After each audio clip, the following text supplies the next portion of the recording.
نحمده ونصلي على رسوله الكريم اما بعد فاعوذ بالله من الشيطان الرجيم بسم الله الرحمن الرحيم رب اشرح لي صدري ويسر لي امري واحلل عقدة من لساني يفقهوا قولي۔ اللہ تعالیٰ کا لاکھ لاکھ شکر ہے جس نے ہمیں انسان بنایا۔ وہ چاہتا تو ہمیں کسی جانور کی شکل میں بھی پیدا کر سکتا تھا، لیکن اس نے ہمیں اشرف المخلوقات ہونے کا شرف بخشا اور ہمیں طرح طرح کی نعمتوں سے نوازا۔ ان نعمتوں میں سے ایک بڑی نعمت جس کی وجہ سے ہم جانوروں سے ممتاز ہوتے ہیں وہ زبان کی نعمت ہے۔ قرآن پاک میں اللہ تعالیٰ انسان کے لیے اس خاص نعمت کا کچھ یوں ذکر فرماتے ہیں: الرحمن علم القرآن خلق الانسان علمہ البیان۔ رحمان بہت رحمت والی ہستی جس نے قرآن کی تعلیم دی، اس نے انسان کو پیدا کیا اور اس کو بولنا سکھایا۔ یوں تو تمام زیرو، تمام جانور کسی نہ کسی طرح اپنے جذبات کا اظہار کرتے ہیں، مختلف قسم کی آوازیں نکال کر اپنے احساسات اپنے دوسرے ہم جنسوں تک پہنچاتے ہیں، لیکن ان کی آوازوں اور انسان کی آواز میں، ان کی گفتگو اور انسان کی گفتگو میں بہت بڑا فرق ہے۔ دوسرے جانوروں کے پاس انسان سے بڑھ کر کچھ قوتیں ہو سکتی ہیں، مثلا سونگھنے کی قوت کچھ جانوروں کی انسان کے مقابلے میں زیادہ ہے، کچھ کی سماعت کی قوت تیز ہے، کچھ کا دیکھنا انسان سے بڑھ کر پاورفل ہے، لیکن زبان کا استعمال اور بہترین استعمال اللہ تعالیٰ نے انسان ہی کو سکھایا ہے۔ اس لیے ہمیں اس نعمت کی بطور خاص قدردانی کرنی چاہیے اور اس کی حفاظت بھی۔ لہٰذا آج کی ہماری گفتگو کا موضوع ہے زبان کی حفاظت، زبان کا تزکیہ۔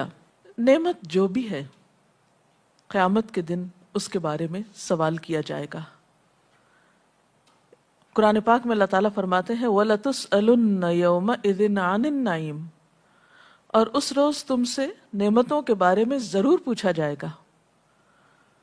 تو ہم سے اس نعمت کا بھی سوال کیا جانے والا ہے کہ ہم نے اس نعمت کا کیا استعمال کیا، اس کو کس کام میں لگایا۔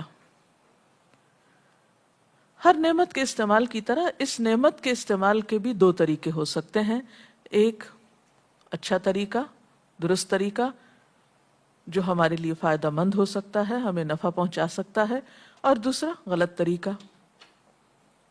لیکن جب تک انسان کو معلوم نہ ہو کہ درست کیا ہے غلط کیا ہے، اس وقت تک انسان اس نعمت سے صحیح طور پر فائدہ نہیں اٹھا سکتا۔ تو اس سلسلے میں پہلی یاد رکھنے کی بات تو یہ ہے کہ ما یلفظ من قول الا لدیہ رقیب عتید، کہ ہماری زبان سے جو لفظ بھی نکلتا ہے ایک حاضر باش نگران فوراً اس کو لکھ لیتا ہے۔ ایک اور جگہ پر قرآن پاک میں ارشاد باری تعالیٰ ہے وَإِنَّ عَلَيْكُمْ لَحَافِظِينَ كِرَامًا كَاتِبِينَ، کہ یقیناً تم پر نگرانی کرنے والے ہیں جو معزز کاتب ہیں۔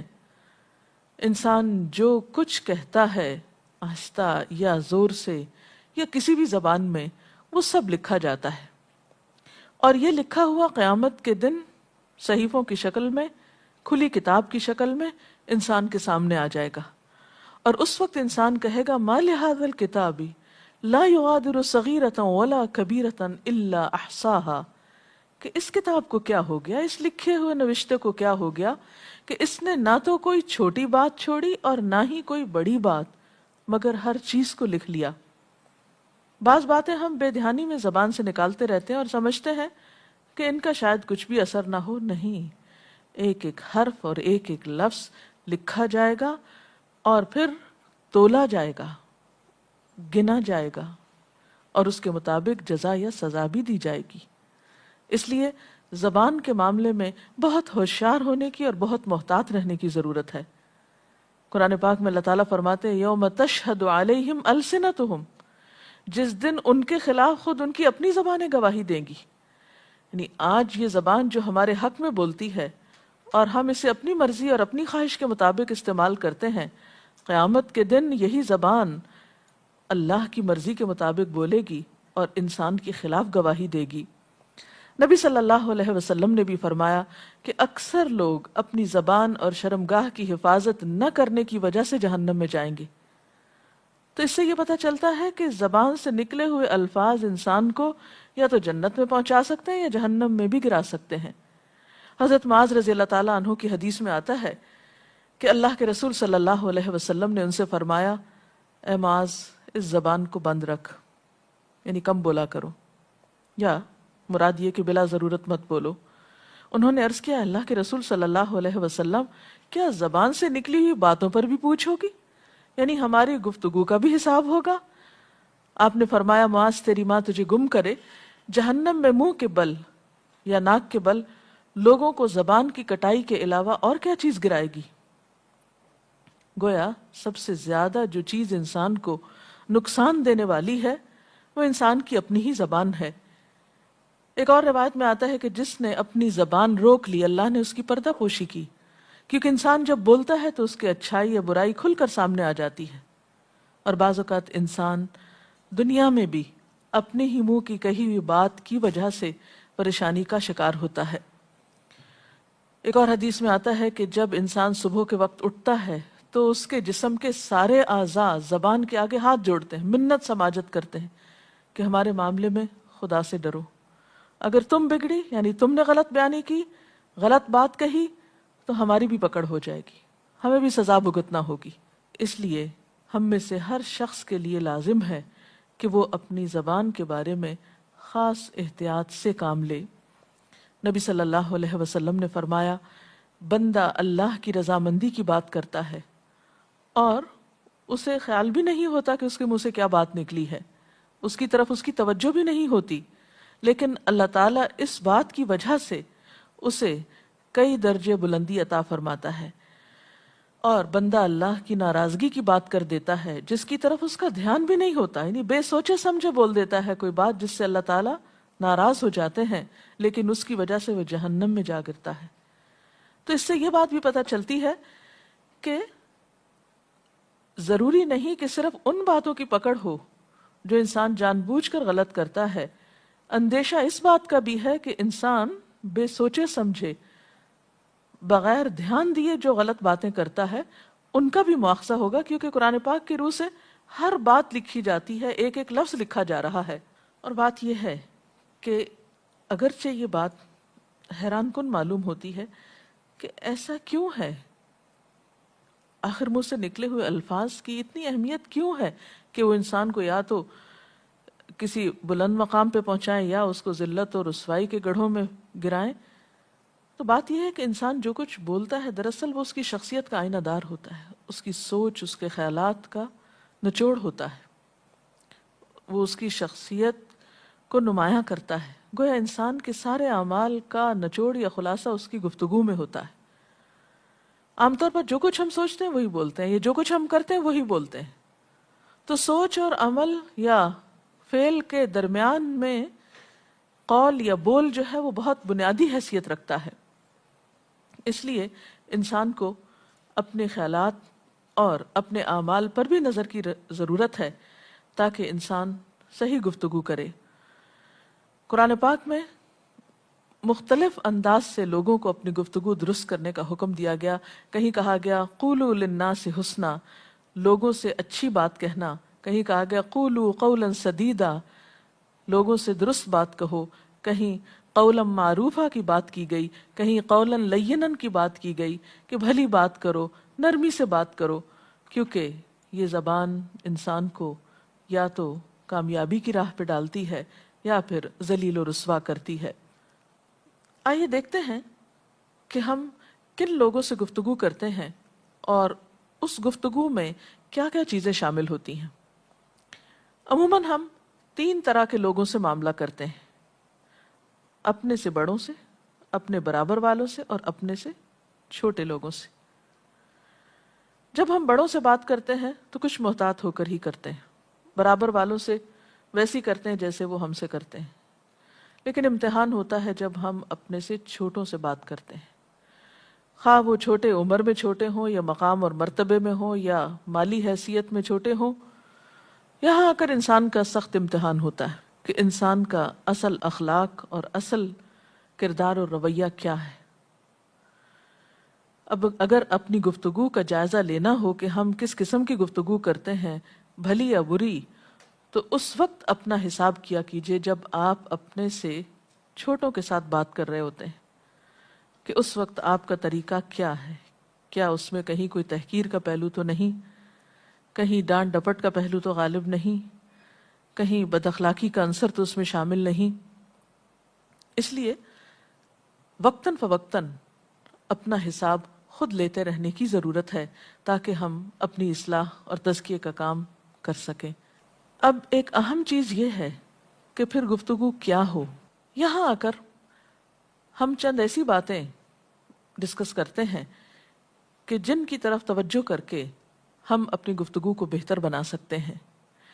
اس میں سب سے پہلی بات تو یہ ہے کہ ہماری گفتگو با مقصد ہونی چاہیے، لا یعنی بیکار اور بات برائے بات نہیں ہونی چاہیے، بلکہ بولنا اس وقت چاہیے جب واقعی ضرورت ہو اور اس گفتگو سے کچھ نتیجہ بھی نکلتا ہو۔ اللہ تعالیٰ کو 3 چیزیں سخت ناپسند ہیں: بے مقصد گفتگو، مال کو ضائع کرنا اور غیر ضروری سوالات۔ لہٰذا ان تینوں چیزوں سے بچنے کی ضرورت ہے، اور خاص طور پر بے معنی بے مقصد گفتگو۔ بے مقصد گفتگو میں مثلاً کیا چیز آتی ہے؟ بلا وجہ لوگوں کو ڈسکس کرتے رہنا، مختلف واقعات کو بار بار دہراتے رہنا، بلا ضرورت تبصرے کرنا۔ لہٰذا ایسی تمام گفتگوؤں سے پرہیز کی ضرورت ہے کہ جس میں انسان کی گفتگو محض اس کے وقت کا ضیاع ہو۔ پھر اسی طرح گفتگو ہمیشہ سچائی پر مبنی ہونی چاہیے، کیونکہ قرآن پاک میں اللہ تعالیٰ فرماتے ہیں وَاجْتَنِبُوا قَوْلَ الزُّورِ، جھوٹی بات سے بچو، اجتناب کرو۔ پھر بات وہ کرے انسان جو اس کے عمل سے موافقت رکھتی ہو، ایسا نہیں کہ قول اور فعل میں تضاد ہو۔ قرآن پاک میں اللہ تعالیٰ نے فرمایا یا ایھا الذین آمنوا لم تقولون ما لا تفعلون کبر مقتا عند اللہ ان تقولوا ما لا تفعلون، اے لوگو جو ایمان لائے ہو کیوں کہتے ہو وہ باتیں جو کرتے نہیں ہو۔ اللہ کے نزدیک سخت غضبناک کرنے والی بات ہے کہ انسان وہ کہے جو وہ کرتا نہیں، یعنی اس کے قول اور فعل میں تضاد ہو۔ قول و فعل کا یہ تضاد منافقت کی علامت بھی ہوتی ہے، اور خاص طور پر جب انسان دوسروں کو نیکی کا حکم دے اور خود اس کام کو نہ کرے۔ اسی طرح زبان سے کیے ہوئے وعدے اور قسموں کی پابندی بھی کرنی چاہیے۔ پھر یہ کہ نیکی اور بھلائی کی بات کرنی چاہیے، کیونکہ نیکی کی بات کرنا، اچھی بات کرنا بھی صدقہ ہے۔ حدیث پاک میں آتا ہے الکلمۃ الطیبۃ صدقہ، پاکیزہ بات صدقہ ہے۔ کسی کو اچھا مشورہ دینا، کسی کو اچھی نصیحت کرنا، کسی کی خیرخواہی کی بات کرنا، کسی کو انکریج کرنا، دل جوئی کرنا، کسی غم زدہ کا غم بھلانا، کسی دکھی کا دکھ دور کرنا، یہ تمام چیزیں صدقے میں شمار ہوتی ہیں۔ حدیث پاک میں آتا ہے نبی صلی اللہ علیہ وسلم نے فرمایا جو شخص اللہ اور یوم آخرت پر ایمان رکھتا ہے اسے چاہیے کہ صرف اچھی بات زبان سے نکالے ورنہ خاموش رہے۔ یعنی اگر آپ سمجھتے ہیں کہ کوئی بات کام کی نہیں یا درست نہیں تو اس سے بہتر ہے کہ انسان پھر خاموش ہی رہے۔ پھر اسی طرح معقول بات کرنی چاہیے، لوگوں سے سیدھی طرح بات کرنی چاہیے، جیسے قرآن پاک میں فرمایا گیا کہ قولوا قولا سدیدا، درست بات کرو، سیدھی بات کرو، اسٹریٹ فارورڈ ہونا چاہیے بات میں۔ زو مانی باتیں کرنا، لگی لپٹی باتیں کرنا، تانے دینا، ایسا رویہ اختیار کرنا جس سے دوسرے کو تکلیف پہنچے، یہ سب ناپسندیدہ باتوں میں سے ہے۔ اسی طرح لوگوں سے اس طریقے پہ بات کرنی چاہیے جو بات ان کی سمجھ میں آنے والی ہو۔ نبی صلی اللہ علیہ وسلم نے فرمایا یسروا ولا تعسروا، بشروا ولا تنفروا، لوگوں کے لیے آسانی پیدا کرو، مشکل پیدا نہ کرو، انہیں خوشخبری سناؤ اور انہیں نفرت نہ دلایا کرو۔ یعنی ایسی باتیں نہ ان کو ایسی باتیں مت کرو جس سے ان کے دل میں غم پیدا ہو یا خوف پیدا ہو یا بیزاری کا عنصر شامل ہو۔ ایسی بات کرنی چاہیے کہ جس سے دوسرے کی دل جوئی ہو، اس کا حوصلہ اور اس کی ہمت بڑھیں اور وہ خیر اور بھلائی کے کاموں میں آگے آئے۔ اگر ہمارا مخاطب کوئی برا انسان بھی ہے تو بھی ہمیں اس بات کا حق نہیں کہ ہم برائی پر اتریں یا غلط انداز میں بات کریں۔ مثلا فرعون کے پاس جب حضرت موسیٰ اور ہارون علیہ السلام کو بھیجا گیا تو اللہ تعالیٰ نے بطور خاص نصیحت فرمائی فَقُولَا لَهُ قَوْلًا لَيِّنًا لَعَلَّهُ يَتَذَكَّرُ أَوْ يَخْشَىٰ کہ دونوں جاؤ اس کے پاس اور اس سے نرمی سے بات کرو۔ اب فرعون جیسا متکبر شخص، لیکن اس سے گفتگو کیسے کرو؟ نرمی سے بات کرو۔ ہو سکتا ہے وہ نصیحت پکڑے اور ہو سکتا ہے وہ اللہ سے ڈرے۔ اور خاص طور پر جو دین کی تبلیغ کرنے والے اور مبلغین ہیں انہیں نرم انداز میں گفتگو کرنے کی ضرورت ہے تاکہ دوسروں تک آسانی سے بات پہنچائی جا سکے۔ پھر اسی طرح اگر مخاطب عمر میں بڑا ہے تو عزت اور احترام غالب رہنا چاہیے۔